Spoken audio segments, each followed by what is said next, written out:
Hi, we're back with more rigged and scripted football times, and we got a defensive pass interference call against my man C here. That's when the flag came out. See, 10-7. Told everybody Giants today. I picked Detroit, and I'm taking New England. The stuff is rigged and scripted, folks. They're gonna make it a close game. As I said, look how Jones to these players. I got this guy Slayton too. On my fantasy football team.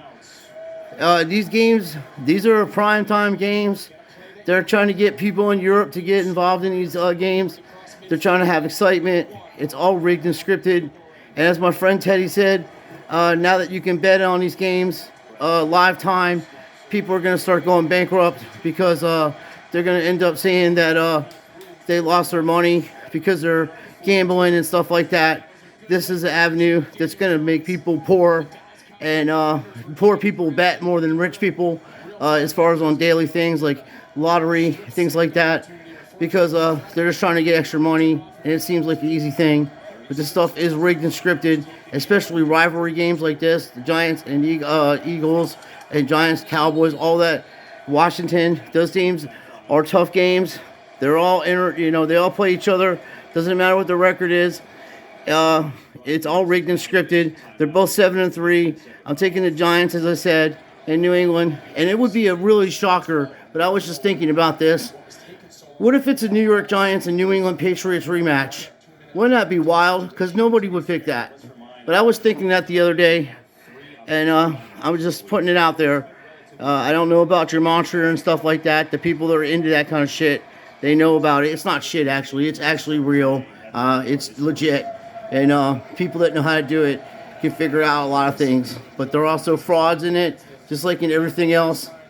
And like I was telling these people about 6 months ago about this entertainment company that was selling Scottish land to people and shit. I told them it's a fucking hoax, that it's a fucking grift. And now all these big YouTube channels out there, like the Quarters and all that, that guy Jeremy is a complete fucking grifter. Selling people fake shit, and he won't take responsibility for their actions. They'll never take responsibility for their actions on anything they do. That's why you'll never hear Sean will always take responsibility. I always will take responsibility for everything. My channel's not monetized. I never ask you for money. Never ask you for anything. Don't tell you to buy nothing. Don't try to sell nothing to you. I'm straight. I'm your friend. I keep things real. And these assholes out here selling you rigged and scripted football times, selling YouTubers, they're supposed to be good people, being jack-offs, selling you shit that's worthless. Also, they can line their fucking pockets up and make a coffee company. And once they get to the point where they're making millions of dollars, you think they're exposing themselves now as being fucking jack-offs? They're going to show you what they're really about. They don't give a shit about you. All they care about is fucking money. And that's all the world is. So stop giving these people money. Stop giving them subscriptions. And stop betting on these NFL games. If you want the NFL to become real and play for real and shit, stop betting on them. Stop betting on games, and people, they will fucking straighten them out. These people should be fucking arrested for doing this to people. Vegas knows the outcome of all the games. They know all the spreads. They know all the points, and they're taking your money, and it's not fair. Okay? But I will be making a video to respond to this Jeremy at Quartering. Believe me, I told him months ago. He's acting like he doesn't know. So they're fucking frauds. I would do a separate video on that. That just pisses me off because I really like that guy. I thought he was cool.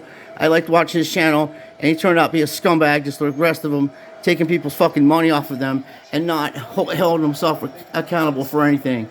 I'd have a lot more respect if he just said, I don't have a lot of money in life, and I'm trying to build up my money so I can have a house with my wife and stuff. And I really didn't look into this company, and I didn't really care at the time. I just wanted to have some money. That kind of shit, that kind of fucking honesty, it will get me. That has more respect than you sitting there trying to blame other people for what you're doing. The same people that watch this fucking NFL stuff that think this real, and they'll argue and scratch to the top. And then you got idiots saying, "Well, they only rigged the game for Tom Brady." Dude, they rigged the game for everybody. Okay, Tom Brady is the worst. Yes, that really shows you how bad they rig it. But it's rigged and scripted for everybody. It's not fair to the average person. We're getting screwed by the government. We're getting screwed by society. And now You can't even watch an honest game of competition without it being completely rigged and scripted. Watch the fucking magnets on these games. What the hell would you take a timeout for? You're gonna freeze him before he kicks? What an idiot. And this dude couldn't coach his way out of a wet fucking paper bag. That's how bad the NFL is. You can literally get people out of the stadium to coach these teams because it's that rigged and scripted. You actually, they already know what they're going to do. They know the plays. I would even say they practice together in a secure place where nobody knows about, so they can practice the interceptions, practice the turnovers. And as I show you on the bottom, that the whole division is close, and they're all close. And I'm telling you, the Giants are going to be surprising people. So don't. It reminds me of the Steelers when they won their last Super Bowl, or their first Super Bowl with Jerome Bettis. When they won the Super Bowl with Bill Cowher, his only Super Bowl, Jerome Bettis, that team was just like the Giants. Went through a bunch of other teams. Nobody was paying attention to them, and then they got in the playoffs, and then they won the Super Bowl. And we got rigged and scripted football times with magnet pulls in and out. And of course,